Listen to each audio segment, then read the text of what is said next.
Hello, and welcome to Kwanzoo's ABM POV number 30. Today, we're talking about all-in-one or best-in-class and making the right choice. I have with me Monty Iyer, CEO of Kwanzoo, and I'm Jeffrey Jewett, ABM advisor. Hi, Manny. Manny, how's it going today? Doing well, Jeff. As you can see, I think we have a pretty interesting topic for people with the whole ABM market, starting to mature a little bit with so many different companies, different providers trying to offer ABM solutions. Yeah, absolutely. I think that we've seen a pretty significant changes in the landscape, and even the way that some of the analysts are covering the space now. Oftentimes it's very much focused on this all-in-one play, but a debate across marketing and sales tech for a long time has been, is all-in-one the right play considering so much of the investment, which has actually helped me to think of and frame these topics for discussion today. So definitely excited to dive into this. So our first question for today is, recognizing that ABM requires investment to both to adapt basically your existing process, data, technology, and programs. What are the components that make up a successful ABM program? And how do they work together? Because ultimately, those decisions frame, which is the best approach for you, whether that's all in one or best in class. Yeah, no, absolutely, Jeff. I think this is really the right place to start, in terms of this discussion. So what I'm going to do is go into our trusty whiteboard, and let me put up one slide, which is really what we've crafted, like a process diagram or process slide, if you will, on the ABM process that we see at many large enterprises. So the point here is it's a very high level sketch, right? So first step is really account prioritization selection, where one of the first things you've got to do is map out your master list of target accounts and understand some key buyer signals or intent signals that would help you kind of again focus on the right accounts. Next up is things such as defining these account segments in a variety of different ways. You've got the buyer personas and the buying centers and buying groups at these target companies or accounts that need to be identified. There's some certain key attributes along the lines of which you need to kind of identify those folks. And then from there, you've got build out of audience segments, figuring out audience segments for targeting, finalizing budgets, or program budgets, program dollars, having some goals around how many buyers you want to engage, how many visitors you want to see coming in terms of high quality traffic. And the programs themselves, as you know, there's a lot to be done around making sure the right content, copy, creative, setup, and so on. And then you can get into measuring success. The point here is, if this is at a high level at what an ABM process looks like, you will end up starting to think about data that needs to come into play at each step or each stage. And you have data which is account level data, you've got contact level data that all come into play. And of course, the programs themselves, you can have a variety of different channels. So all the way from you can have ABM principles applied, whether you're doing trying to reach these prospects through emails, through your sales team and outbound sales calling, all the way to display and advertising and retargeting, which is certainly an area where we specialize, as you know, at Kwanzoo, on and on. So Jeff, this is certainly how I view from a process standpoint. And one of the things you and I can now do is, of course, start mapping technology into different stages or steps in the process. What do you think? Yeah, I think that's great. And actually, that brings me to a great point, which is, in preparing for this call, I did kind of a quick refresher to just look at some of the technologies that are out there, both from the marketing technology landscape as well as the ABM technology landscape. And I almost found it funny that any ABM technology vendor would call themselves all in one when just looking at that landscape, there isn't a single vendor that actually crosses all of these different areas. And so one of the things that really stood out to me is just how you need multiple vendors and multiple technologies working together harmoniously to really be able to execute on this. So that let's just definitely go through and map out, where which types of technologies and which types of vendors can kind of fit in this. Yeah, no, you got it. I mean, so I think, certainly the way I think about it, if you look at account prioritization selection, I'll just drop some category, vendor categories, if you will. So you'll have the predictive vendors who kind of fall in here. Whether you call it predictive technologies or predictive or modeling tools and AI tools, but they usually come into play, as you know, to take your account list and then decide on prioritization in different ways or means. You've got some of the intent data vendors that also help in this area, folks like Bombora, and then you have other companies that also help with prioritization in terms of finding companies that are furthest along and potentially the buy cycle. You also have account and contact data vendors. I think of them in this bucket where you need the data in the first place, right? Including enrichment of existing data and cleanup of data and so on. So to me, they all help solve the issues around account prioritization and selection. Now, if you move on, once you have lists of accounts you want to do, now it's all about how do you reach them? How do you engage them?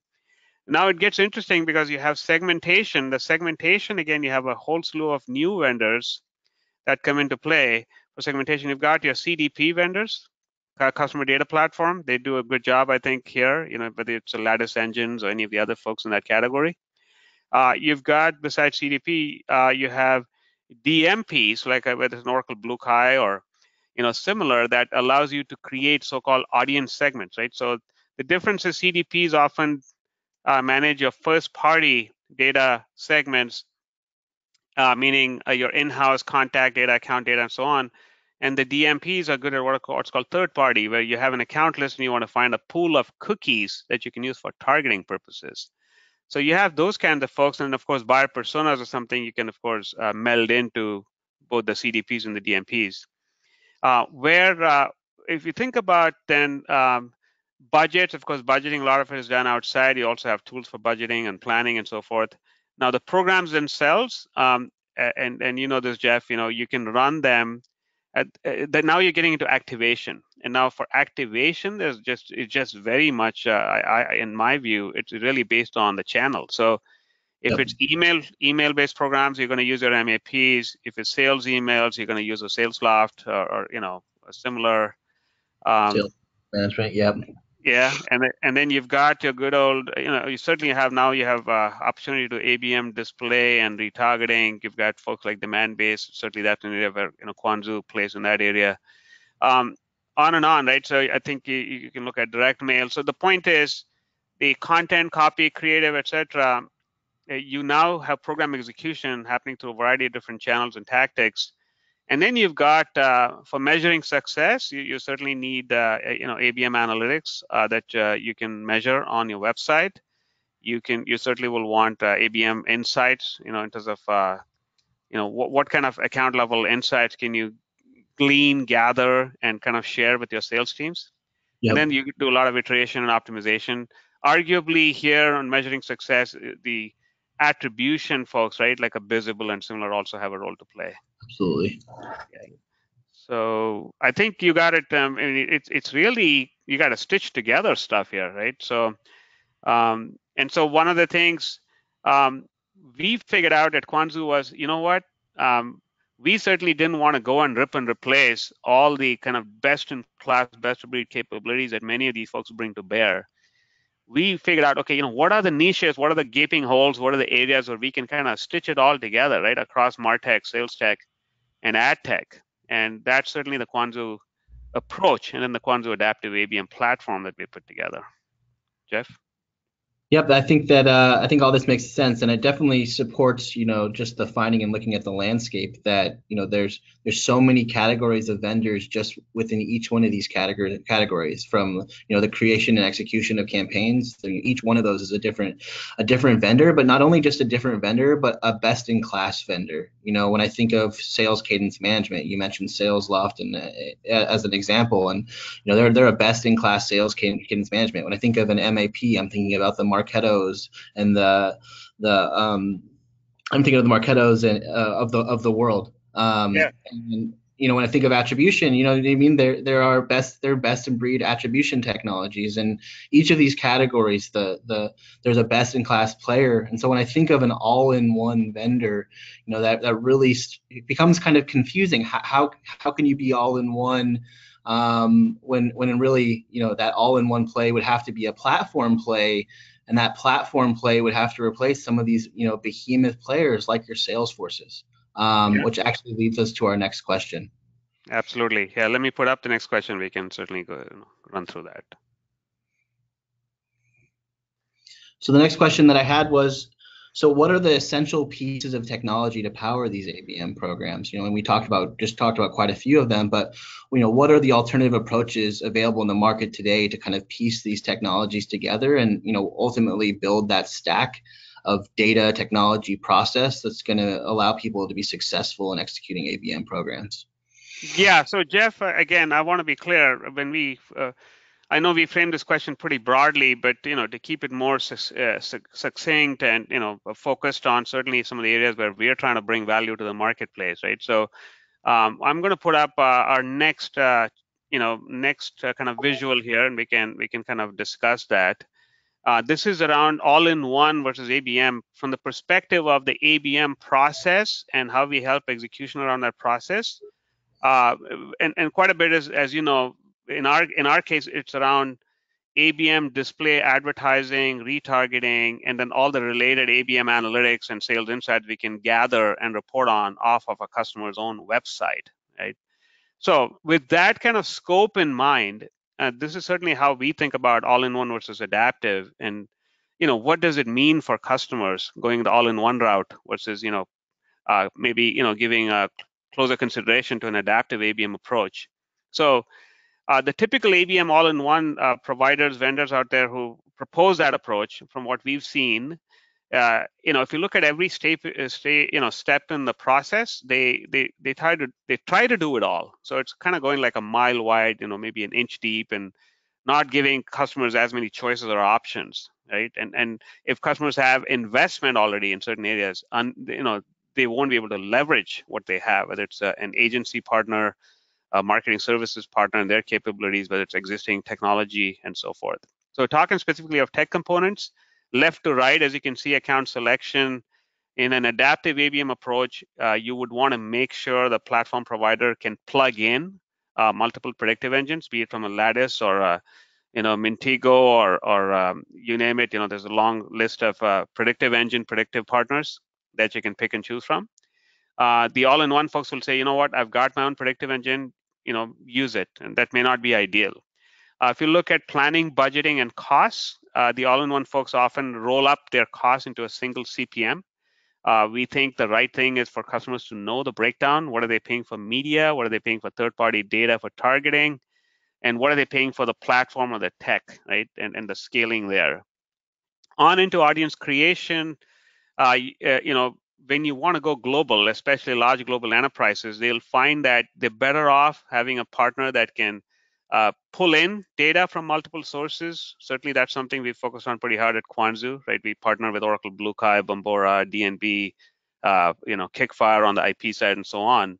So being able to do that, being able to plug into multiple DSPs, have very clean, clear information about global account reach and coverage across, all the different global geos becomes pretty key.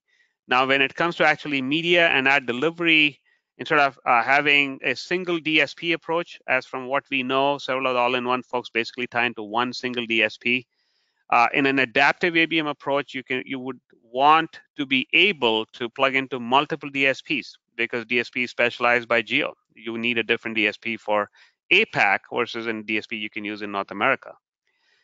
Reporting, same thing, being able to actually peek in, pull reports, get integration, have integrations ready to go built out, being able to pull the information from these third-party cookie providers, data providers, and then populate information, into an in-house marketing automation platform, into a data warehouse. So you can essentially have, kind of consolidated buyer journeys that you can construct across the known contact information coming out of a marketing automation platform and the anonymous buyer tracking and activity data that you can get from a platform like Quanzu. Um, that we think is pretty compelling, and that's again where adaptive ABM is really more of a let's integrate, let's plug it right in, Jeff.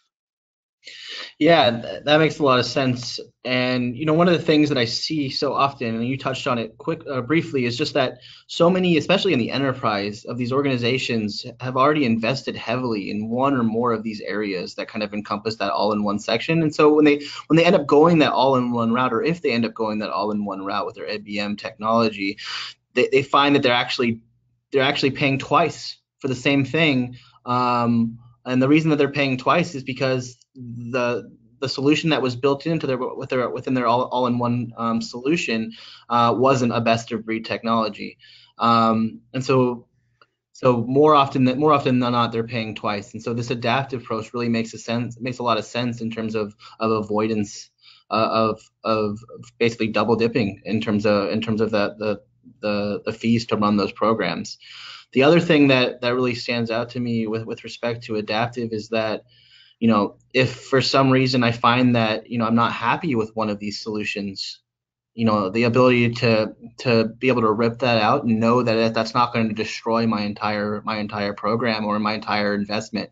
And that investment's the last thing that I want to touch on, is that oftentimes things like your CRM, things like your data providers, your intent providers, you've already have existing relationships and have already invested so heavily in those things. The idea of having to eliminate those to be able to make your program to be able to make a program work just seems like a waste of time. So excited to see not only Quanzu but more and more vendors realizing that the adaptive approach, the idea that hey, we need to be flexible, we need to work with best of breed, and we also need to be building in such a way that as new technologies, as new data, as new vendors come into market, that we're set up in a way that we know that we're going to be able to play friendly with those vendors.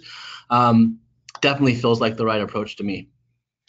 Yeah, thanks, Jeff. I appreciate that. And what was interesting for me was that there's a report that came out from one of the leading analysts. I think it was Gartner recently, and they were calling out this exact battle that's just kicked off, between the all-in-one ABM folks, who are some of them are even starting to talk about, hey, we want to replace marketing automation. So I was thinking, wow, because there's so much investment companies have made around turning the marketing automation platform as a hub, or tying a lot more and more into CRM and trying to rip and replace those. That's an interesting thought, I guess, coming from some of the all-in-one folks. Yeah, I also think that the last point on that topic that I'll make is just that oftentimes the all-in-one vendors they are very well funded, and you actually are starting to see some of the analysts in the space who are obviously paid by some of these vendors starting to cover the all-in-one as being the only approach to ABM. But as we've seen. That approach, leaves a lot on the table in terms of best of breed solutions. So I have a suspicion. You mentioned Gartner kind of shifting that conversation to which is the right approach. I think that's the conversation that needs to be had, and I think that when everything's laid out on the table, the adaptive approach definitely seems like the one that makes the most sense. Yeah, absolutely, Jeff. And then we should probably wrap up by talking about the next ABM POV. Yeah, so next time, Friday, January 11th, we're going to be talking about measuring success from ABM advertising programs. So we're going to be diving into everything from what is the right cost per account, the right cost per engaged buyer, what does a dashboard for measuring success look like, and what does it need to have on it? And lastly, how do you benchmark that across your competitive landscape to make sure that you're not only budgeting but planning appropriately for ABM? Yeah.